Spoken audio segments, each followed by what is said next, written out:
या हक्काला हकलून टाकलाय मी. माझ्या म्हणण्याप्रमाणे वागला असतात तर अमाप संपत्तीचा वाटेकरी झाला असतात. वाटेकरी श्रीमंतीचा की पापाचा? मग काला तिथं का चालतं हो? जाणारच आहे. पुन्हा या पापी वास्तूत पाय ठेवणार नाही. पण त्यापूर्वी तुला तुझ्या बापाचा जाब विचारायचा आहे. तू मला जाब काय विचारणार? जे उघड आहे त्याचाच. आज तू तुझ्या श्रीमंतीचं खरं रूप दाखविलंस या जगाला. केवळ हिऱ्याचं आणि तिच्या बापाचं तोंड बंद करून हे अपराधी कैलासाच्या माती तुरुंगातील खडंज जीवन मानलंस तू. माझ्या विरुद्ध जाणाऱ्या प्रत्येक माणसाचा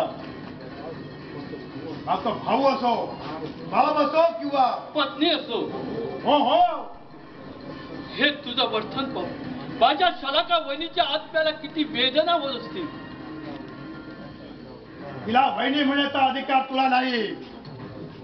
तू माझा भाऊ नाही हे कधीच दाखवलं तू या जगाला. अरे काय दाखवून दिलंस तू या जगाला? मी तुझा भाऊ नाही म्हणून? हो, आणि तुझी वहिनी माझी पत्नी नाही. काय काय बोलतोस तू? अरे श्रीमंतीच्या गर्वाने एवढा फुलू नकोस. ती गेली विचार, पण त्या मृत पत्नीबद्दल असे अपशब्द काढताना तुला काहीच का वाटत नाही?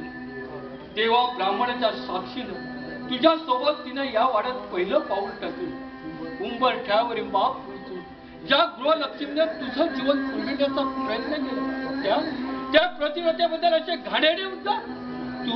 तू माणूस नाहीस, तू पशु आहे, पशु. तुझ्या हृदयाच्या जागी आहे फक्त दगड. त्याच दगडाने आणि किती जण घायर होतील सांगता येणार नाही. माझ्या वहिनीचे त्या दगडी हृदयाने हाल हाल केलेस. पती हात परमेश्वर मानणाऱ्या पत्नीला 4 दिवस खोलीत कोंडून ठेवत होता उपाशी.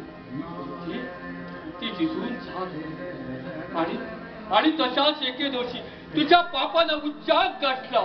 अरे स्वतःच्या पत्नी सोबत बारू सारख्या वेशाबरोबर दाखवते चाळे करीत होतात.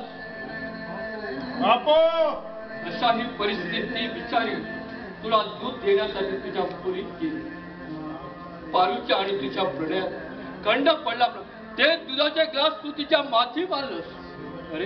अरे एवढंच करून थांबलाच नाही तर तिला लाथा बुक्क्यांनी मारून भर अमावस्या मध्यरात्री तिला दुसऱ्या मजल्यावर खाली फेकून खून केला तुझा. तू खुनी आहेस, खुनी. हो, मी खुनी आहे.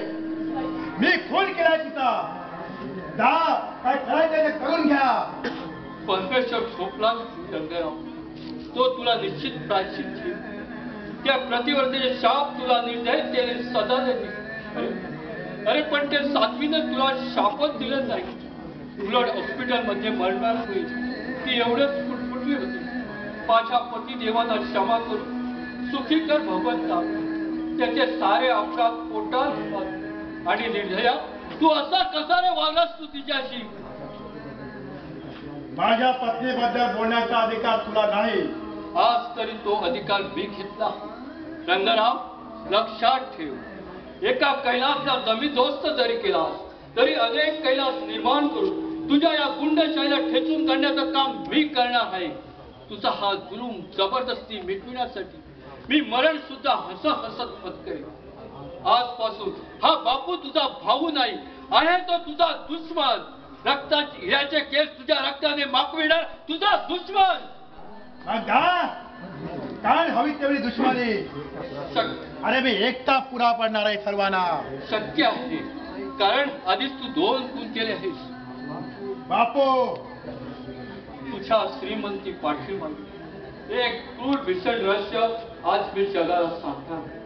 या जगाला पटवून देणार आहे. हा रंगराव श्रीमंत झाला तो एका देव माणसाचा खून करू. ती भीषण राहत. तू त्या देव माणसाजवळ एक साधा कारकून म्हणून होता. त्याने तुला मुलाप्रमाणे वाढविलं. त्याला मुलबाळ होतं म्हणून तो तुला स्वतःचा मुलगा मानायचा. अफाट इष्टी होती त्याची. त्याच इष्टीवर तुझा डोळा म्हणून तू मांजराचं कातळ पाहून त्याच्याशी लाडग्याचे डाव बेस खेळत होतास. त्या